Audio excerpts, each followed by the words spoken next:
दोस्तों बता दें, टुनटुन यादव जी के युवाओं के दिल की धड़कन और युवाओं में हड़कंप मचा रंगदारी सॉन्ग देने वाले टुनटुन यादव जी के छोटे भाई की शादी में के बाद ही टुनटुन यादव के घर के पास पूरे किन्नर समाज के लोग पहुंचे हुए हैं और उनको छोटे भाई से एंजॉय कर रहे हैं। आप वीडियो में देख सकते हैं, एंजॉय करते वक्त सोशल मीडिया पे हो रहा है तेज़ी से वायरल एक वीडियो, जिसमें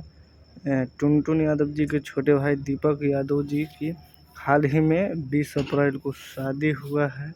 उसमें ठुमका लगाते हुए किन्नरों के साथ दिखाई दे रहे हैं। और देखिए, टुनटुन यादव जी आते हैं और पैसा की बौछार कर देते हैं, क्योंकि टुनटुन यादव जी के पास अभी पैसा का कोई मोल नहीं है और अपने खुशी के चाहिए पैसा किस तरह से बुला रहे हैं।